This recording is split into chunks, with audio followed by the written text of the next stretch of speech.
Bonjour. Aujourd'hui, je vais commencer par un texte pris dans les psaumes. Seigneur, mon cœur n'est pas gonflé d'orgueil, mes yeux ne sont pas altiers. Je ne recherche point de choses trop élevées pour moi, au-dessus de ma portée. Au contraire, j'ai apaisé et fait taire mon âme, tel un enfant sevré reposant sur le sein de sa mère. Tel un enfant sevré, mon âme est calme en moi. Qu'Israël mette son attente en l'Éternel, désormais et pour l'éternité. Ces paroles du roi David m'ont fait penser à d'autres paroles qui sont celles d'une chanson très connue de Jacques Douai. Les voici. Fais du feu dans la cheminée et reviens chez nous. Mamie, l'hiver est à l'envers. Ne t'en retourne pas déjà, le monde entier est en chamaille, on gèle au sud, on sue au nord. Ces deux textes me sont venus à l'esprit simultanément en réponse à une lassitude de ne pouvoir comprendre comment fonctionne ce monde, comment les hommes fonctionnent, pourquoi font-ils si peu de cas de celui qui les fait vivre? Et aussi, comment se fait-il qu'ils blessent avec tellement d'acharnement leur prochain et leur âme? C'est vrai, ce sont des choses trop élevées pour moi. Le monde est en chamaille, dit la chanson. Alors, reviens chez nous, tel un enfant sevré, reposant sur le sein de sa mère. David aurait pu dire ça dans son psaume. Mais chez nous, c'est où? Est-ce un cloître, une serre ou le monde tel qu'il est? Honnêtement, je crois que aucun de ces lieux n'échappe au chamaillerie.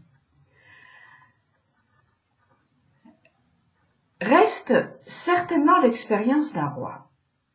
Mettre son attente en l'Éternel, désormais et pour l'éternité. Bon, il y a une prière qui vaut ce qu'elle vaut, mais j'aime son état d'esprit. Pardon. La voici. Mon Dieu, donne-moi la sérénité d'accepter les choses que je ne puis changer, le courage de changer les choses que je peux et la sagesse d'en connaître la différence. Ce sont les alcooliques qui veulent sortir de leur addiction qui la récitent. Je pense qu'elle a sa place dans mon propos, car il est urgent de sortir de l'ivresse de croire que l'on peut tout faire ou l'inverse, qu'il n'y a plus rien à faire, qu'on ne peut rien faire. C'est la vie, dit-on, et les bras en tombent. Il est urgent de revenir des sommets des illusions et des gouffres du désespoir.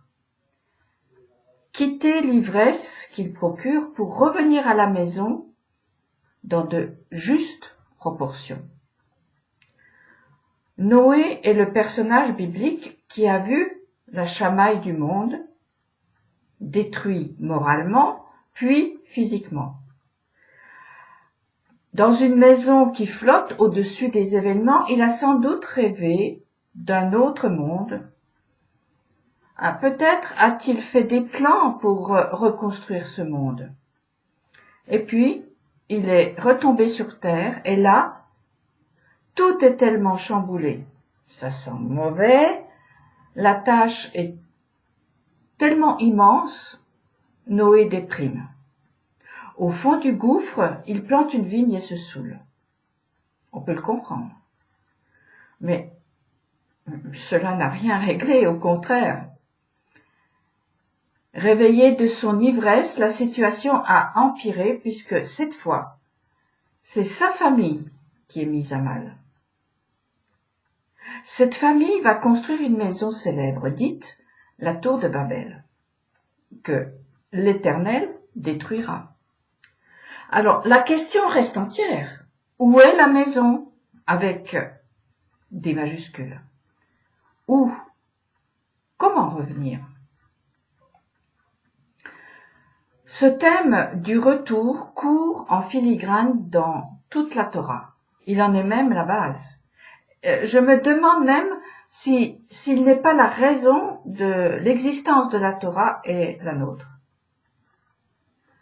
Le mot retour se dit teshuva en hébreu.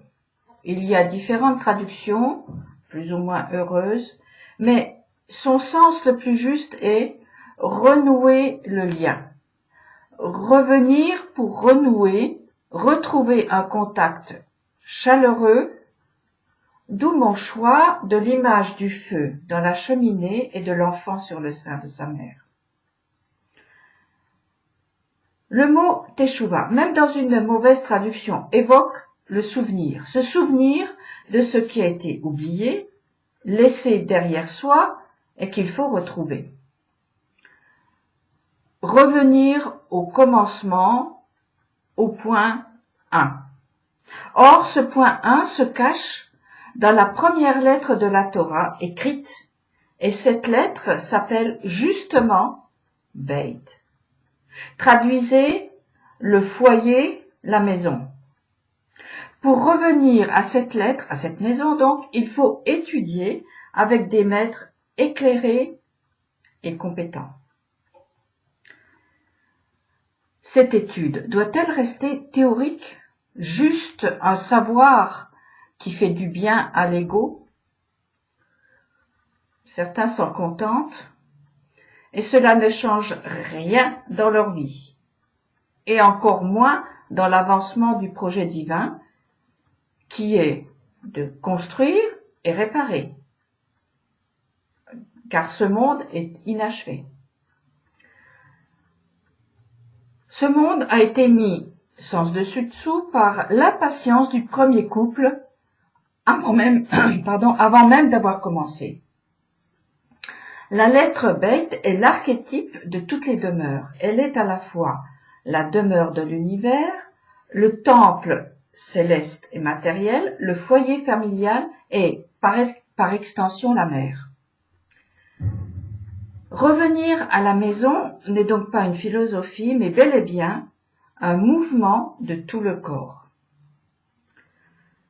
Ce retournement est aussi appelé repentance, pardon, mais cette interprétation édulcore, voire fausse, la démarche à entreprendre. La signification première de Teshuvah serait plutôt de reprendre contact avec le Créateur, dialoguer avec lui, travailler ensemble pour construire et pas seulement pour réparer. Adam savait comment tout fonctionnait. Il avait toutes les capacités pour le faire. Nous, ses descendants, ne nous enivrons pas d'illusions. Son savoir est caché. Nous n'avons accès qu'à de minuscules étincelles, et encore, seulement certains maîtres en Israël y ont accès. Mais doit-on pour autant baisser les bras et laisser les maisons en ruine et dire « c'est la vie, on n'y peut rien ». Penser ainsi est destructeur et en plus c'est un gros mensonge. Non, ce n'est pas ça la vie humaine. Nous sommes descendants d'Adam, tous autant que nous sommes, ses fils. Et le mot « ben », fils donc, veut aussi dire constructeur. De plus, la première lettre de Ben est un Beit. Nous voilà donc revenus à notre vocation, des fils constructeurs. Même si pour pouvoir construire, il faut parfois détruire certaines choses.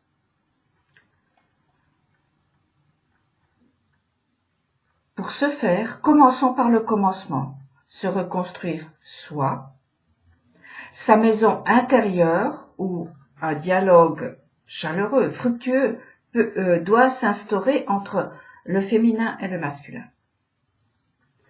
La maison extérieure suivra avec la construction d'un foyer où la famille se sentira bien au chaud. Ensuite, viendra le temps où la chaleur intérieure diffusera dans le quartier, dans la ville, et rêvons un peu dans le pays et le monde. Voilà la teshuva proposée au Bnei Adam. Revenons au commencement, acceptons notre statut de constructeur, mais aussi souvenons-nous modestement de la prière des alcooliques anonymes. Donne-moi la sérénité d'accepter les choses que je ne puis changer, le courage de changer les choses que je peux, et la sagesse d'en connaître la différence. Je termine avec ce vœu et cette prière. Israël, mets ton espérance en l'Éternel et fais du feu dans la cheminée. Je reviens chez nous. Bonne semaine à tous.